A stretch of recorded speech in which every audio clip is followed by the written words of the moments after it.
The effects of climate change affect us all. However, it does not affect us all equally. The countries least responsible for increase in CO2 production and global warming are the most vulnerable to its effect. Water is the primary medium through which we will feel the effects of climate change. In our work on water, sanitation and hygiene, we see how vulnerable natural water resources are to climate change. The number of record-setting dry months increased by nearly 50% in sub-Saharan Africa. On the other hand, we see extreme weather and rainfall with severe flooding, causing the global sea level to rise about 20 centimetres in the last century.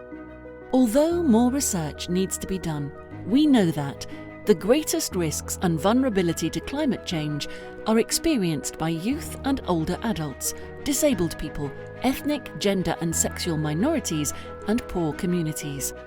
Within these population groups, particularly women and girls bear the brunt.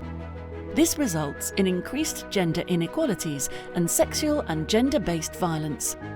Gender-based violence increases due to the decreasing availability of safe and clean water.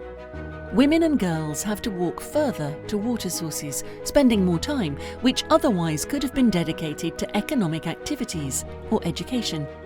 Another example is a worldwide increase in child marriage. In Malawi, for instance, 1.5 million girls are at risk of getting married before adulthood due to climate change.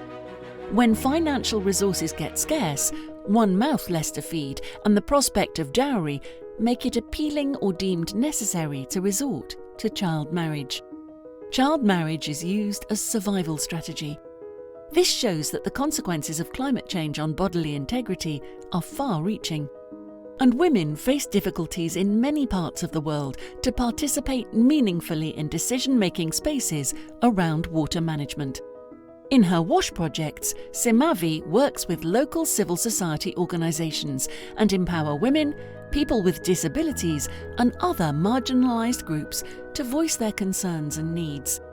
We do this through 3 strategies: informed citizens taking control, linking water use and water management, and engaged communities, engaged governments. And in cooperation with our partner RAIN in Uganda, we have developed a rock catchment to ensure access to water, also during dry seasons with limited access to water. Women need to be brought in on all levels and to all phases of climate adaptation: planning, financing, implementation. This way, Simavi's work positively contributes to the SDGs.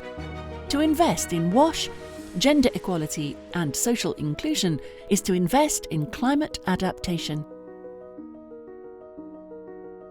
Simavi, Powerful Women, Healthy Societies. Want to learn more about WASH, engaging women and girls and social inclusion in climate adaptation work? Let's talk.